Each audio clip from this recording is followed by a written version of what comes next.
So this session will see creating a Firebase account and connect to cloud services to monitor device data. So previous session was introduction to Firebase and how we are creating the account and how we are monitoring the device data. This is the lab experiment 9.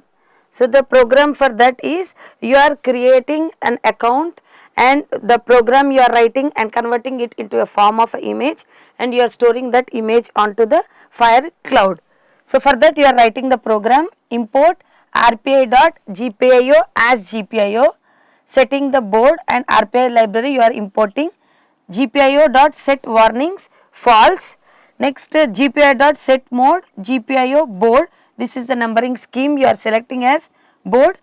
GPIO setup 10th pin, GPIO.in pull up down, GPIO.pull up PUD underscore down from date time. So this we are selecting pin number 10 in the Raspberry Pi board and we are monitoring the state of GPIO pin 10 and printing the current time whenever there is changes. Whenever there is change in the state, what is the current value that is been taken by the sensor is been output from the pin number 10. So this statement says that setup 10. So pin every time after every some seconds you are monitoring the pin number 10, that is output. Whenever there is a change in the state, then current time will be displayed. Next import time and date. From Pi camera import Pi camera from time. So here in order to capture the image we are importing Pi camera from the Pi camera library and this what it will do, it will capture the images periodically with the help of timestamp. That is why first we have imported import date time and here also we have used pull up down method in order to monitor the state changes for every current time. So for that we are importing Pi camera from time, that means periodically it will go on capture the images with the timestamp. So after capturing one image it will take some time, after that time again next image will be captured, like that it will continuously periodically collect the images. So in order to wait we are importing sleep. Next import OS, import Firebase and Firebase configuration. So this whole step is one method, Firebase configuration. So we are going to configure the Firebase account, meaning that whenever we are creating an account, an API will be generated automatically. So that API key is been given API colon. So all these are key value pairs. So API key we are in double quotes, we are giving the key which is been automatically generated. Next authentication domain, this is also RPI testing, this is also automatically generated by the system whenever you are creating the account, and database URL, HTTP RPI testing default RTB firebaseio.com.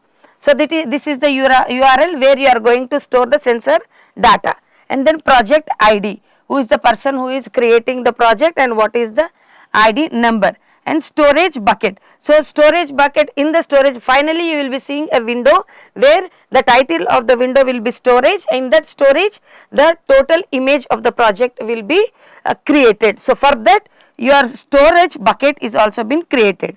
Next message sender ID, app ID and measurement ID. So these are all key value pairs. That is why all this we are using to configure the Firebase in order to write the program and continuously capture the image from the sensor. So that is why we are keeping this configure, Firebase configure in open and close braces.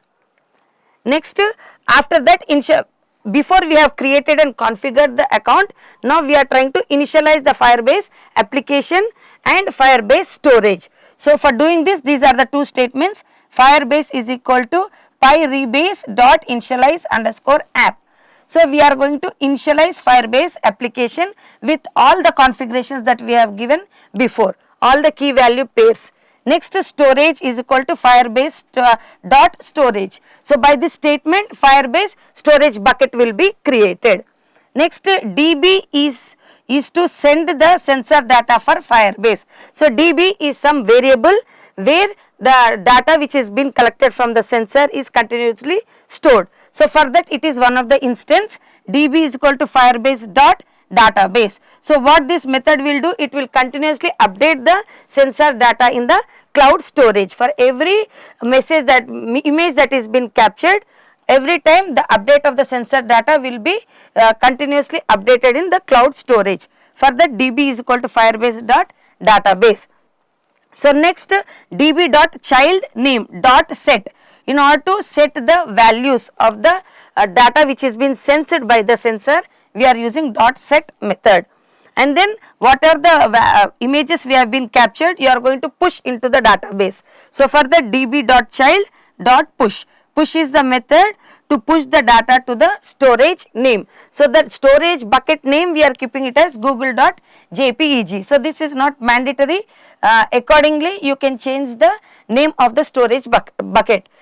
In the output window with the title storage, you will be getting the image as google.jpeg.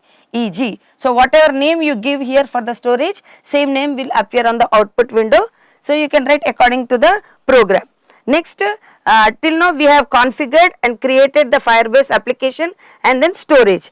Now capturing the image, for that camera.capture name. Name of the image is been captured with camera.capture method. Next, print whatever the image has been created and save it into one file. Then upload the image to Firebase storage. Previously we have created the Firebase storage. Into that storage we are going to upload the image whatever we have captured by camera.captured method. Here we are just creating the storage and creating the Firebase application. Next we are capturing the images. What are the images are been captured, that are been uploaded to the Firebase storage by the method storage.child name.put name. So dot put method will store all the images or upload all the images to Firebase storage, and then print image sent. So this is the message for us whether the correct image has been uploaded or not. In order to know, we are just giving a print statement, image has been sent to the particular storage. Like this will continue until the images which are periodically captured by the camera. And after that, if you want to, after uploading all the images into the Firebase storage, you can remove those image files in your local system. So if you want to do that, remove the local image files, os.remove. First we have imported os. So os.remove and name of the particular image. Then print file removed. Just for the clarity, we are giving the print statement file removed, and we are waiting for some time. That is sleep method. So overall in this script what we have written, first we have used gpio.setup with pin number 10. So pin number 10 we have used pull down resistor. So every time whatever there is change in the state, what is the value, current value which is been taken by the input as a sensor in the pin number 10, that we are every time monitoring. Next, Firebase is been initialized with configuring all the database keys, storage bucket, everything we are configuring in a key value pair. Then we are initializing a pi camera, importing the pi camera and capturing the every image using camera.capture method. Next, the set sensor data function is a placeholder where whatever the value you are set as, that means the capturing by the sensor, that will be the actual data which is taken by the sensor. Next, the capture and upload image function captures any images. After capturing the image, we are uploading into the storage bucket. So Firebase storage, after creating, you can remove them in the local file.